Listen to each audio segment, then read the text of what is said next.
શિયાળામાં લોકો ઠંડી હવાથી બચવા માટે ઘરના બધા બારી બારણા બંધ રાખે છે। જો ભૂલથી કોઈ ખૂણો ખુલ્લો રહી જાય તો આખું ઘર બરફની જેમ ઠંડુ થઈ જાય છે। ઠંડીથી બચવાના આ પ્રયાસને કારણે ઘરમાં યોગ્ય વેન્ટિલેશન થઈ શકતું નથી। આનાથી હવાની ગુણવત્તા ખરાબ થાય છે અને શરીરમાં ઓક્સિજનની ઉણપ થઈ શકે છે। આવા વાતાવરણમાં વધુ સમય સુધી રહેવાથી માથાનો દુખાવો, થાક અને શ્વાસ લેવામાં તકલીફ જેવી સમસ્યાઓ થઈ શકે છે। જે લોકોને અસ્થમા જેવી સમસ્યાઓ છે તેમને વધુ મુશ્કેલીઓનો સામનો કરવો પડી શકે છે।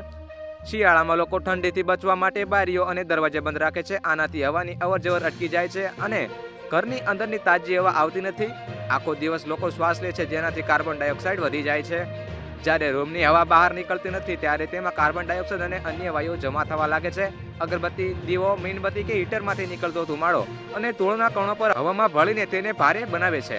આ બંધ હવા શરીરમાં પૂરતો ઓક્સિજન પહોંચવા દેતી નથી, જેનાથી થાક, માથાનો દુખાવો અને સુસ્તી અનુભવાય છે। લાંબા સમય સુધી આવી હવામાં રહેવાથી શ્વાસ સંબંધિત સમસ્યાઓ અને એલર્જી જેવી મુશ્કેલીઓ પણ થઈ શકે છે। તેથી હળવું વેન્ટિલેશન જરૂરી છે, જેથી હવા તાજી રહે। ખરાબ વેન્ટિલેશનવાળા ઘરમાં ઓક્સિજનનું સ્તર ઘટે છે અને કાર્બન ડાયોક્સાઇડ વધી જાય છે।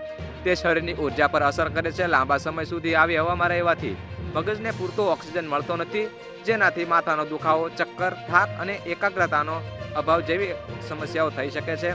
નબળા વેન્ટિલેશનથી ઘરમાં ભેજ પણ વધી જાય છે, જેનાથી ફંગસ અને બેક્ટેરિયા પેદા થાય છે। તે સ્કિન, આંખ અને શ્વાસની એલર્જી વધારી શકે છે।